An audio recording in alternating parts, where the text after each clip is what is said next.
DVR the show tonight and tomorrow is even spookier. Tomorrow we go into how to seize it, and it's really a lot of it is about your kids. What we're doing is we're going over the manifesto. You don't need a weatherman to know which way the wind blows. This is 1969. It is from the Weather Underground. This is another part of it. It is Prairie Fire. This is an original copy of this. I'm going to show you something at the end of the show about this. It'll blow your mind. These people in education, this one is working with peace missions like the Gaza Flotilla. This guy is working in New York with the Apollo Alliance. These guys are all tied in and around the president. They are former radicals that wrote this plan. This is Bill Ayers, Bernadine Dorn, and Jeff Jones. They wrote this plan. The goal of this plan, which you can get free, front page at glennbeck.com. Please download this. Kill capitalist system, install world socialism. That's what their goal was. And we showed you how they were doing it. And the reason why I'm playing all of the video along with it is because I want you to ask yourself, this is irrelevant if it's 1969, who cares? But when you see what they said to do and then what we're doing, I'm telling you, with everything in me, this is what the United States of America is doing right now. This is what is happening to us. Please read this. At the end of the week, we have some solutions for you. But when I left off, we were going to expose the enemy of the Weather Underground. They said you have to be able to do this, you have to have an enemy. So who is their enemy? Quote, management personnel, corporate lawyers, well, I actually agree with them on that one, higher civil servants and other government agents, army officers, etc., because their job categories require and promote a close identification with the interests of the ruling class. These strata are enemies of the revolution. Got it? Management, corporate lawyers, the evil executive class, they are the enemies of the revolution. You know, I mean, they just don't want to pay their fair share. Is there any attack at all that seems familiar now? I think that whether you are a white executive living out in the suburbs who doesn't want to pay taxes to inner city children, for them to go to school. The other day, the oil companies reported the highest profits in the history of the world. I want to take those profits. It's time to be patriotic, Kate. Time to jump in, time to be part of the deal, time to help get America out of the rut. And the way to do that is they're still going to pay less taxes than they paid under Reagan. I did not run for office to be helping out a bunch of fat cat bankers on Wall Street. America, I could play video over and over and over and over and over again. But just a few of the highlights to make the point. This is not just about America. Because here, step 5 is we have to become global citizens. Global citizens. Or what is it that the president has said over and over again we need to become? And a fellow citizen of the world. That's right. Citizens of the world. That's right.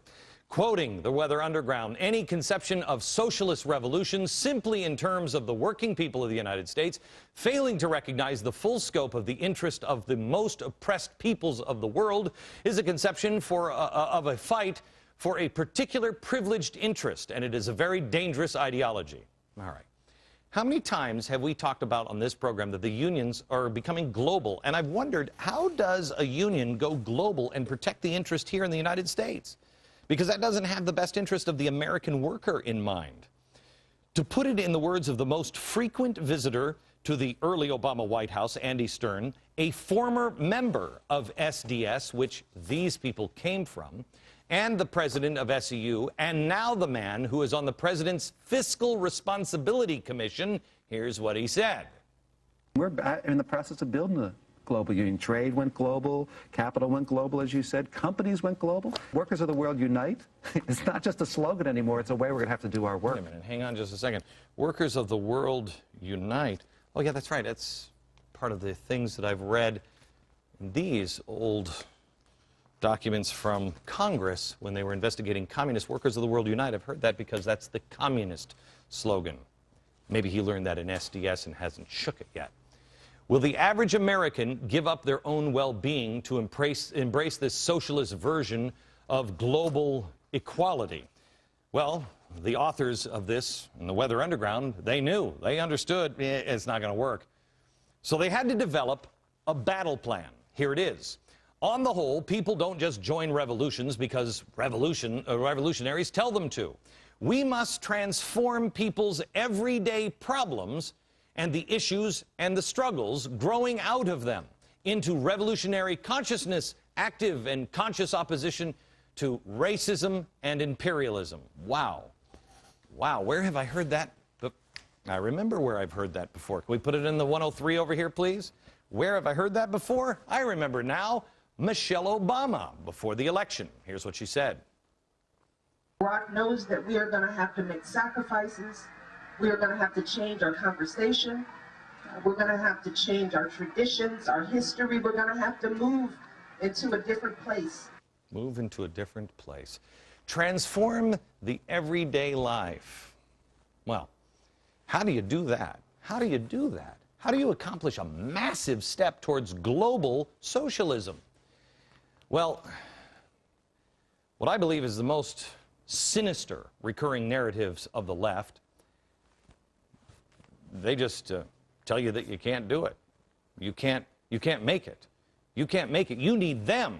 You can't make it. The odds are stacked against you. Quote, the massives will fight for socialism when they understand that reform fights for improvement of material conditions cannot be won under imperialism. That's capitalism today. You must make them feel hopeless, is what they're saying. And they target the youth and make them believe that the system is stacked against them. You will see this on tomorrow's program.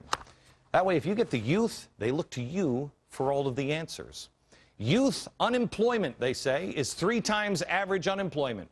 New people in the labor market just can't find jobs, job stability. And of course, when they do find jobs, young people get the worst ones and have the least seniority. Well, yeah, that's the way it was when I was a kid, too. That's the way it works. When you see acting out like this, when you see this, who are they going for? They are going for the campuses. They're the pigs going after them. You see it again. What are they doing? It's interesting also to point out that the unemployment rate in America is 9.5. The teenage unemployment rate is 25.7. African Americans aged 16 to 19 are 39.3% unemployed. A main contributing factor to that is that they raised the minimum wage. Who gets hit the hardest? Those with the least seniority, the youth. And then back in a minute with this. We have it?